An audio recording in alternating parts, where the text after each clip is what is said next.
Hello दोस्तों, एक सवाल से शुरुआत करते हैं। क्या आपने कभी सोचा है कि दो लोग एक जैसे परिस्थितियों में भी जन्म लेते हैं, एक ही शहर में रहते हैं और एक ही उम्र के होते हैं, फिर भी एक इंसान जिंदगी में बहुत आगे निकल जाता है और दूसरा वहीं का वहीं रह जाता है। क्या फर्क होता है उनके बीच?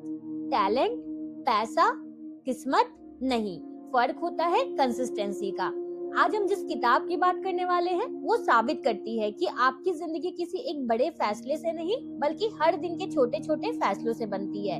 इस बुक का नाम है the power of consistency by Weldon Long. ये बुक सिर्फ थ्योरी नहीं है, ये उस इंसान की असली कहानी है जो जेल से निकलकर करोड़पति बना, और वो भी बिना किसी जादू के।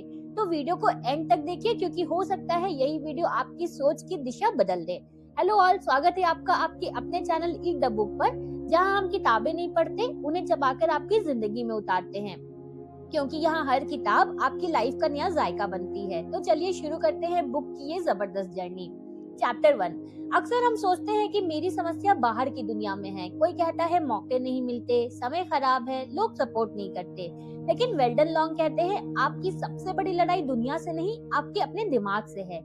लेखक बताते हैं कि इंसान का दिमाग दो हिस्सों में काम करता है। कॉन्शियस माइंड जो सोचता है, सबकॉन्शियस माइंड जो आदतें बनाता है। आप दिन भर जो बातें खुद से करते हैं वही बातें धीरे धीरे आपके सबकॉन्शियस माइंड में बैठ जाती है। अब सोचिए, अगर आप रोज खुद से कह रहे हैं मैं लेट हो जाता हूँ, मुझसे डिसिप्लिन नहीं होता, मैं तो एवरेज हूँ, तो आपका दिमाग क्या करेगा? आपका दिमाग उसी चीज को प्रूव करेगा।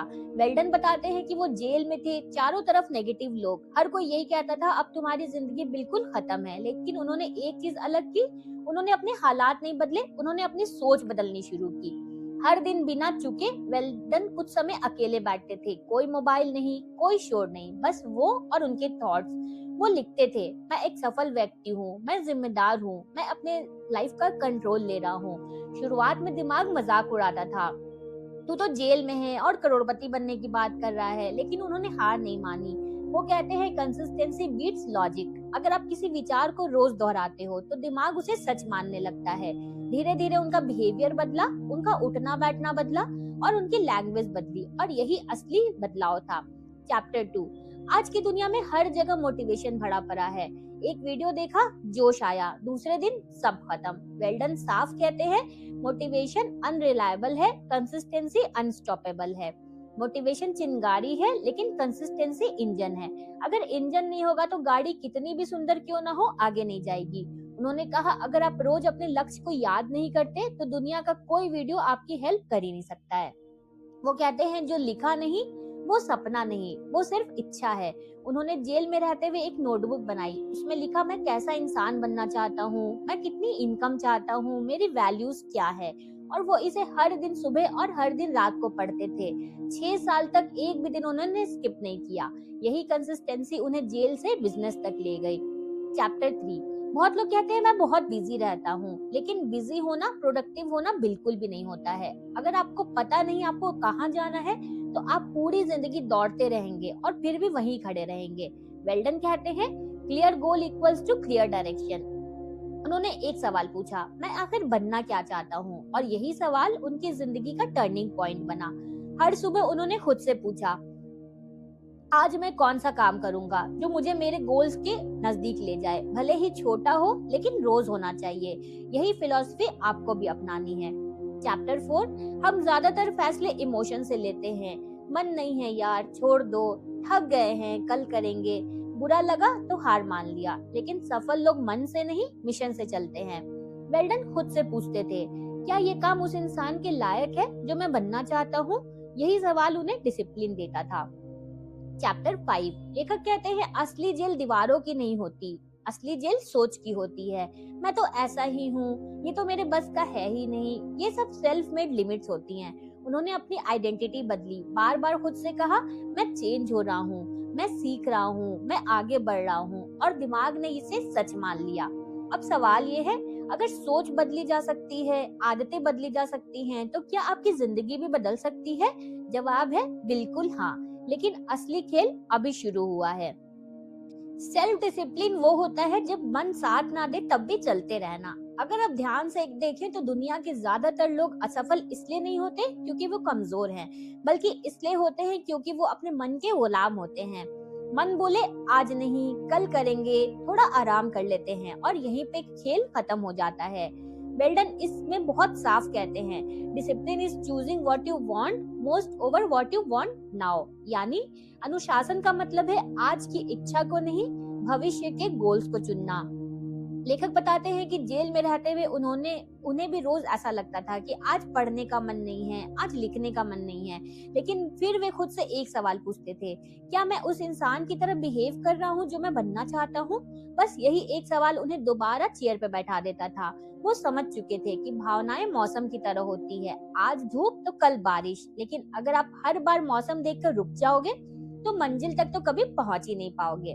ज्यादातर लोग डिसिप्लिन को रूल्स की तरह देखते हैं, मुझे सुबह 5 बजे उठना है, मुझे रोज पढ़ना है, लेकिन वेल्डन कहते हैं नियम तो टूटते हैं, लेकिन पहचान जो होती है वो निभाई जाती है। उन्होंने खुद से ये नहीं कहा कि मुझे पढ़ना चाहिए, उन्होंने कहा मैं वो इंसान हूँ जो रोज सीखता हूँ। जब पहचान बदल जाती है तो एफर्ट कम लगने लगता है। अगर आप खुद को लेजी इंसान मानते हैं तो डिसिप्लिन बोझ लगेगा, लेकिन अगर आप खुद को सेल्फ रिस्पेक्ट वाला इंसान मानेंगे तो डिसिप्लिन आपकी आदत बन जाएगा। बट सेल्फ डिसिप्लिन बनता कैसे है? लेखक एक बहुत सच्ची बात बताते हैं, सेल्फ डिसिप्लिन कोई जन्मजात गुण नहीं होता है, ये बनता है रोज के छोटे छोटे फैसलों से। हर बार जब आप मन के खिलाफ सही फैसला लेते हैं, आप अपने अंदर एक मजबूत दीवार खड़ी करते हैं। पहले दिन तो ये बहुत मुश्किल लगता है, थोड़े दिन थोड़ा आसान, दूसरे दिन थोड़ा आसान लगता है और कुछ समय बाद वही काम आपकी पहचान बन जाता है। चैप्टर 7, हम सब एक जैसी गलती करते हैं, हम वो चुनते हैं जो अभी अच्छा लगता है, जैसे मोबाइल, रील्स, आराम, टालम टोल। लेकिन वेल्डन कहते हैं today's comfort is tomorrow's regret, आज का आराम कल की पीड़ा बन जाता है। लेखक तत्काल सुख को मीठा जहर कहते हैं, स्वाद अच्छा होता है लेकिन उसका धीरे धीरे नुकसान होता है। अगर आप रोज कहते हैं यार आज छोड़ देते हैं, तो एक दिन जिंदगी भी आपको छोड़ देती है। वो कहते हैं सच्ची सफलता उन लोगों को मिलती है जो सही काम तब करते हैं जब मन तो बिल्कुल ही नहीं करता है। 2 सवाल जो जिंदगी बदल सकते हैं, जो रोज पूछे जाएं तो जिंदगी की दिशा बिल्कुल बदल जाएगी। सुबह पूछिए आज मैं कौन सा कठिन काम करूंगा जो मुझे मेरे गोल्स के करीब ले जाए, और रात को पूछिए क्या मैंने आज अपने फ्यूचर का सम्मान किया या सिर्फ अपने भावनाओं का सम्मान किया। यही आत्म जांच आपको भीड़ से जो है वो अलग बनाती है। चैप्टर 8, जीत कोई घटना नहीं होती है, ये एक रोज की प्रक्रिया होती है। अक्सर लोग सोचते हैं सफलता तो एक दिन आएगी, लेकिन वेल्डन कहते हैं success is not an event, success is a habit. यानी सफलता रोज बनती है, हर दिन हर निर्णय में। लेखक एक बहुत ही पावरफुल एग्जाम्पल देते हैं, अगर आप हर दिन सिर्फ 1% बेहतर बनो तो साल में आप 27 टाइम्स आगे हो सकते हो। लेकिन लोग ये नहीं करते क्योंकि उन्हें रिजल्ट तुरंत नहीं दिखता, और यही कंसिस्टेंसी हार जाती है। वेल्डन कहते हैं हर दिन खुद से एक छोटी जीत छीनो। आज समय पर उठे, आपकी जीत हुई। आज पढ़ाई की, आपकी जीत हुई। आज कोई बहाना नहीं बनाया, तो भी आपकी जीत हुई। जब आप रोज जीतते हैं तो आपका जो आत्मविश्वास है वो बहुत बढ़ता है, और जब आत्मविश्वास बढ़ता है तो बड़ी जीत अपने आप आती है। वो कहते हैं ना, आत्मविश्वास आपकी जीत होती है। खुद से किया हुआ वादा सबसे पवित्र होता है। लेखक कहते हैं अगर आप खुद से किया हुआ वादा नहीं निभाते तो दुनिया आप पर कैसे भरोसा करेगी। हर बार जब आप खुद से किया वादा निभाते हैं तो आपका आत्मसम्मान बढ़ता है, और आत्मसम्मान जो होता है वो सफलता की नींव होता है। चैप्टर 9, अब हम आते हैं इस किताब के सबसे गहरे अध्याय पर, जो कि है विश्वास, असली शक्ति का स्रोत। वेल्डन कहते हैं the moment you truly believe in yourself everything starts changing. कई लोग मेहनत करते हैं लेकिन बीच में छोड़ देते हैं। क्यों? क्योंकि उन्हें खुद पर विश्वास ही नहीं होता है। विश्वास जो होता है वो एक बीज होता है। विश्वास तुरंत पेड़ नहीं बनता, ये बीज की तरह होता है। अगर आप रोज इसे पानी देंगे तो वो बड़ा होगा, लेकिन अगर आप हर दिन इस पर शक करेंगे तो वो सूख जाएगा। लेखक एक पावरफुल टेक्निक बताते हैं जिसे वे कहते हैं स्क्रिप्टिंग। इसमें आप अपने आदर्श फ्यूचर को ऐसे लिखते हैं जैसे वो पहले से सच हो। जैसे मैं आत्मविश्वासी हूँ, मेरी आर्थिक स्थिति बहुत मजबूत है, मैं अनुशासित जीवन जी रहा हूँ। जब आप इसे रोज लिखते हैं तो आपका सबकॉन्शियस माइंड उसे सच मानने लगता है, और फिर आपका बिहेवियर उसी दिशा में बदलने लगता है। पेशेंस जो होता है वो सबसे बड़ी परीक्षा होती है। जब आप सोच बदलते हैं तो पुरानी आदतें वापस खींचती हैं, ये बिल्कुल नॉर्मल है। वेल्डन कहते हैं जो इंसान इस दौर में टिक जाता है वही सच में बदलता है। कंसिस्टेंसी का मतलब है रिजल्ट दिखे या ना दिखे, काम करते रहना। चैप्टर 10, परिस्थितियां नहीं आप तय करते हैं।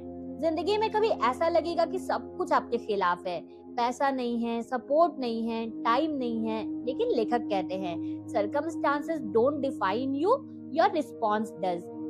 उनकी अपनी जिंदगी इसका बहुत बड़ा एग्जाम्पल है। जेल, नकारात्मक लोग, बीता हुआ अपराध, सब कुछ उनके खिलाफ था, फिर भी उन्होंने कभी हार नहीं मानी। जब आपका लक्ष्य साफ होता है तो आप बेकार चीजों में टाइम वेस्ट नहीं करते हो, आप कम बोलते हो, ज्यादा करते हो, और यही आपको भीड़ से अलग करता है। चैप्टर 11, लेखक पूरी किताब को 3 बातों में समेट देते हैं। अपने थॉट्स बदलो, अपने वर्ड्स को बदलो और अपने कर्म को बदलो। यही 3 चीजें किसी भी इंसान को साधारण से असाधारण बना सकती है। तो दोस्तों, द पावर ऑफ कंसिस्टेंसी हमें ये सिखाती है कि बदलाव किसी बड़े चमत्कार से नहीं आता, बदलाव रोज के छोटे छोटे अनुशासित कदमों से आता है। अगर एक इंसान जेल की अंधेरी कोठरी से सफलता की ऊंचाई तक पहुंच सकता है, तो हम सब भी अपनी कहानी बदल सकते हैं।